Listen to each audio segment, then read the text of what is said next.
በቀራንዮ ላይ ታየ ታየ ታየ ጎልጎታ ላይ ታየ ታየ ታየ የዓለም መድኃኒት የጌታ ከመብራት ኃይል ጋር በቅንጅት እየሰራን እሳት ጋር ተያይዞና የከሰል ምድጃ ጋር ጥንቃቄ የተሞላበት ሂደት ቢያደርጉ የፋሲካ በዓል ስለሆነ ማታ ነው ይሄ ተግባር የተለያዩ ስራዎችን የምንሰራበትና ይሄ ነገር ላይ ህብረተሰቡ ከከሰል ጭስ ጋር ተያይዞ ቅድሚያ እንደዚህ አይነት ነገሮች ሲኖሩ ውጪ ጭስ እንደሌለውና እንዳለው የሚለውን ነገር አረጋግጠው ወደ ቤት ቢያስገቡት እርድም ህገወጥ እርዶችም ከተገኘ ለሚመለከተው አካል በአፋጣኝ መደወልና ጥቆማ ማድረስ አለበት።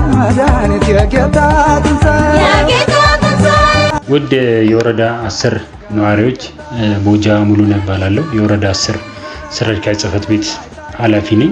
እንኳን ለፋሲካ በዓል በሰላም አደረሳችሁ። ከበዓሉ ጋር ተያይዞ ያው እንደ ስራ አስኪያጅ ጽህፈት ቤት ከመብራት ኃይል ጋር በቅንጅት እየሰራን የተለያዩ ችግሮች እንዳያጋጥሙ በሰፊው ለበዓሉ ቅድመ ዝግጅት ያደረግንበት ሂደት ነው ያለው። ከዚህ በዓል ጋር ተያይዞ ብዙ ህብረተሰቦች ከመብራት ፍጆታው ጋር የሚጠቀሙበት ሂደት ስላለ ህብረተሰቡ በተቻለው መጠን ቆጠበ እንዲጠቀም የሚለውን ነገር ለማሳሰብ ፈልጋለሁ ማለት ነው። ሌላው ከእሳት አደጋ ጋር ተያይዞ ያው በተቻለ መጠን እንደ ወረዳ 10 እሱንም በቅንጅት ለህብረተሰቡ የተቻለ ክሎት የሰጠንበት ሂደት ነው ያለው።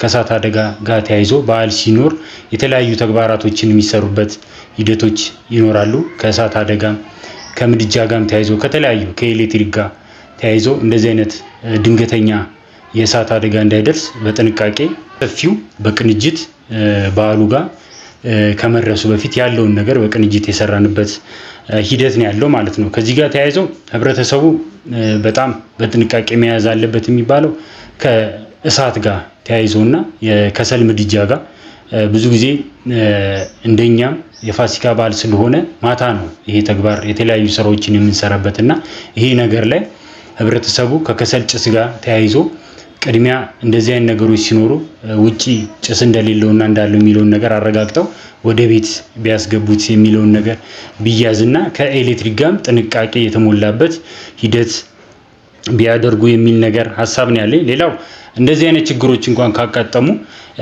እሳት አደጋ 939 እሳት አደጋ ብለው በአስቸኳይ መደወል አለባቸው የሚል ነገር ነው ያለው። ከመብራት ጋር 905 ላይ በአስቸኳይ መደወል ያለበትን ውሃ ጋር ተያይዞ ያው በተቻለ መጠን እሱም ያው ከበዓሉ ጋር ተያይዞ እንደዚህ አይነት ነገሮች በፈረቃ ነው። ነገር ግን በተቻለ መጠን በዓሉ ጋር ተያይዞ እሱም ቅድመ ዝግጅት የደረገበት ሂደት ስላለ ያንንም ጊዜ እንዳይጠፋ የማድረግ ሂደቶችን በተቻለ መልኩ የምንሰራበትና ችግሮች እንኳን ካጋጠሙ የስራ አስኪያጅ ጽህፈት ቤት ስልክ ቁጥር አለ። በዚያ ያንን ስልክ ቁጥር ቢደውሉልን 0922 38 60 64 ላይ አስቸኳይ ስልክ ቢደውሉልን ያሉትን ነገሮች አፋጣኝ ምላሽ የምንሰጥበት ሂደት ይኖራል ማለት ነው። ሌላው ከደረቅ ቆሻሻ ጋር ተያይዞ በተቻለ መጠን አካባቢያችን ጽዱ እንዲሆን በተቻለ መጠን ያው በዓል ስለሆነ ብዙ ጊዜ የተለያዩ እርዶችም የተለያዩ ኩነት የሚደረግበት ስለሆነ ህብረተሰቡ